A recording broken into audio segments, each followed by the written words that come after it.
শোন পণ্ডিত, বলেন স্যার।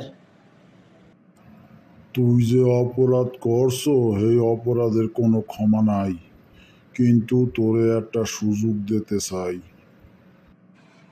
কি সুযোগ স্যার বলেন, মুই একটু শুনি।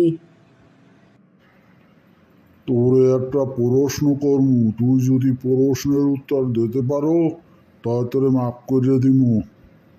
তুই রাজি আছো? ক। মুই রাজি স্যার, কি প্রশ্ন করেন মুই উত্তর দিমু।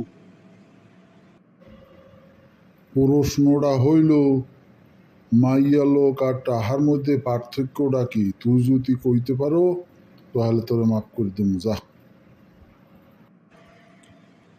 স্যার এত সোজা প্রশ্ন করছেন মোরদারে, এটা তো খুব সোজা প্রশ্ন স্যার। তুই সোজা হোক আর যাই হোক, তুই প্রশ্নের উত্তর দে হুনি।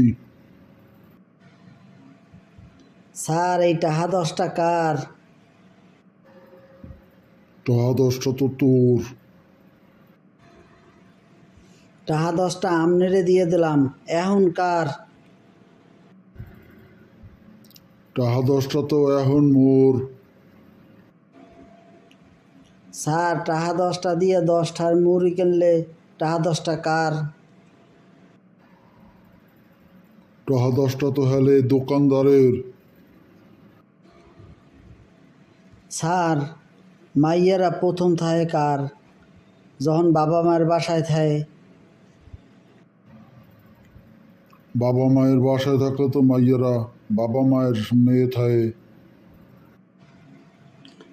স্যার ওই মেয়ের বিয়ে হয়ে গেলে মেয়ে কার হয়? মেয়ে বিয়ে হয়ে যাওয়ার পরে তো মেয়ে তার স্বামীর হয়, স্বামীর স্ত্রী হয়।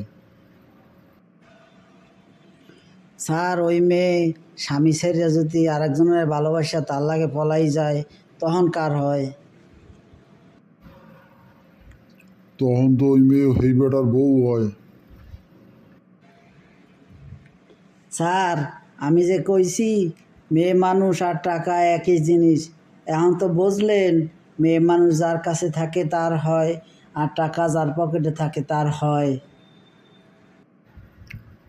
পণ্ডিত, তুই তো ঠিকই কইছ, যা, তোরে মাফ করিয়া দিলাম।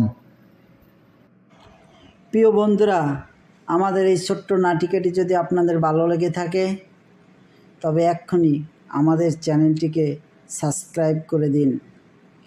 আমাদেরকে ভালোবেসে একটা লাইক, একটা কমেন্ট, একটা শেয়ার করে দিন প্লিজ।